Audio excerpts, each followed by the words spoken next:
The Quran does not have such a message. The Quran does not protect the same mentality, does not protect the same agreements. It does not send the same message to humankind. The Quran does not send a message to of loving your neighbor as yourself. It does not send a message of treating others as you want to be treated. It does not give the Ten Commandments. It merely adopts, or more accurately appropriates, Christian and Jewish ideas from the Bible, but then again knows nothing about them, misrepresents them, misinterprets them, and fails to reflect them correctly. As said, all of these commandments that we have in front of us, we merely look them up from the Bible. We do not find them in the Quran. The Bible tells us about them. The Quran doesn't. The Bible tells us the story of Moses and how God talks to Moses. The Quran tries to tell us the story, but fails to tell us what exactly happened and why it was so significant.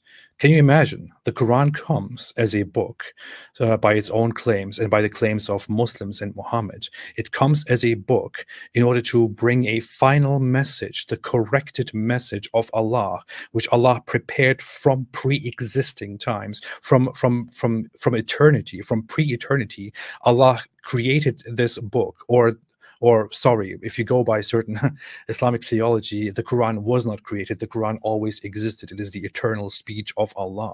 It was always there. And the Quran sent to humanity is merely a mirror image, merely a reflection, a representation of the Quran that has always existed. This is supposed to be the ultimate truth sent down in Muhammad's time to correct everything that was corrupted in the past. But it does not contain these fundamental laws that God so importantly sent to humankind in the past, which even the Quran seemingly agrees on. It seemingly agrees that this is the foundation of belief, but it doesn't even bother to tell us what exactly happened and what exactly God communicated to people. Isn't that kind of funny? I know. Well said. Well said. And any other thoughts you want to add? Because I want to close basically by reminding people. And if you want to bring that slide again, just for the purpose of just sharing a few thoughts here with people, if you don't mind, of course. Of course. Go ahead. So I'm going to show it again.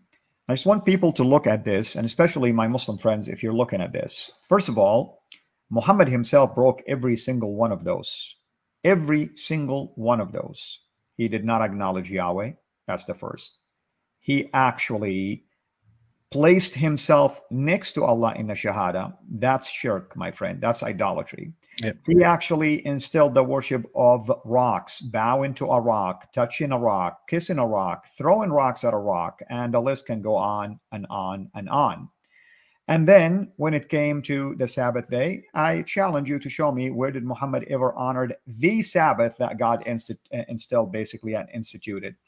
If the idea of honoring your father and mother is something that, and I agree, Islam always emphasized, Muhammad asked people to go and fight and kill their parents because they did not follow him. So how is that honoring father and mother? And then you come to murder. You've heard, AP mentioning about just the mere fact of killing any murtad. And by the way, anyone can do it, okay? Anyone can do it.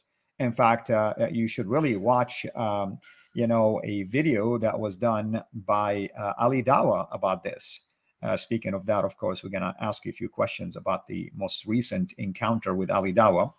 And then you have the adultery. Well, Muhammad instilled the idea that you can take anybody's wife during a battle, even if she's married, and you can sleep with her. That's adultery right there.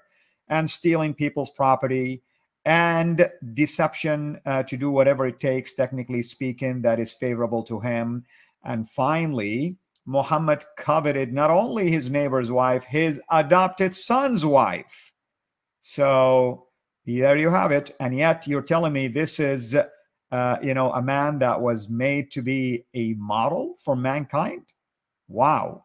If this is the model for mankind, I guess I am definitely much better than him, and you should follow me. And AP also. And David Wood. Even me. But that's actually a very good point. I completely forgot to mention that. But according to the Quran itself, Muhammad desired his adopted son's wife.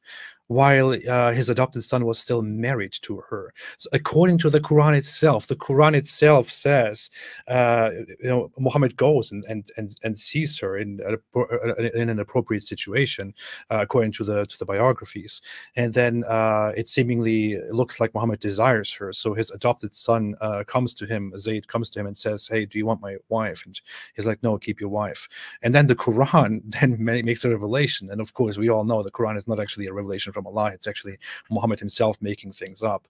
Of course, on the surface, he wants to be reasonable and says, "No, keep your wife," but then he makes a revelation, and the revelation says clearly that Muhammad himself had in his heart the desire for the wife of his adopted son. So the Quran itself admits that Muhammad was actually coveting the wife of his adopted son, who also was his cousin, by the way. So it is really a very interesting point, showing that Muhammad himself, the ultimate prophet, the ultimate moral guide for all humankind, was not keeping this very simple commandment of stability, And another point that you mentioned, which is a good point, is about killing apostates. Again, Muslims will often argue that killing apostates is something that will be done lawfully within an Islamic society by the by the Islamic authorities. True, normally it is supposed to be done that way. It is supposed to be done in such a way that an Islamic state is established, and then an Islamic ruler or an Islamic court then judges apostates and, of course, puts them to death under different conditions. But the issue is, according to agreed Islamic law, according to the 4 schools of law, according to the schools of law and the classical books of Islamic law in general, if somebody is a blasphemer, or if somebody is openly an apostate,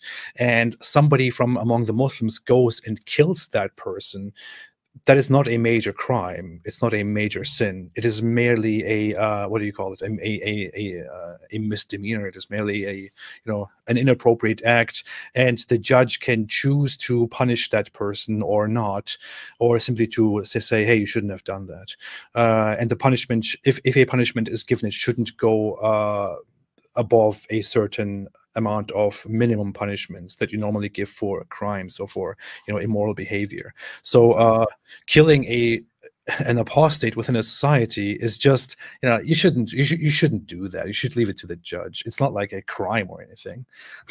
Absolutely. I mean, even a murder, as you know, under Sharia law is not a capital crime, because you can still offer blood money to the family of the deceased, and if they would accept it, you're home free. I mean, that's it. It's over. So it shows that there is no regard to mankind and humanity, and in this case, no respect for the marriage relationship.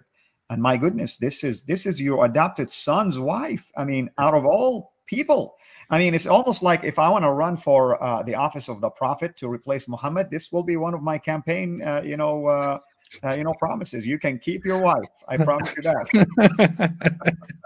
It's really a strange thing to imagine, right? I mean, imagine yourself. You adopt a son, and at some point in your life, that son becomes ready to marry, and you marry that adopted son with a very beautiful woman that he desires, and then they are married, and you occasionally go to visit them, and you're like, "Oh, I really wish that was my wife. I really wish I could just take her." And then and then that somehow comes out, and your adopted son is like, "Okay, you know what, I will just let her go, you can have her." And you're like, no, I don't really want that. But then you reveal in the end, or Allah reveals for you, that you desired your adopted son's wife all along, which is just, that's the perfect moral example of all humankind. So, I mean, if a regular person has such desires, I would be like, okay, that's kind of messed up. But we're talking about the perfect moral guide for all humankind. Isn't he supposed to have some some proper example of feeling and acting and conduct and whatever it is? Apparently he doesn't. Oh, man.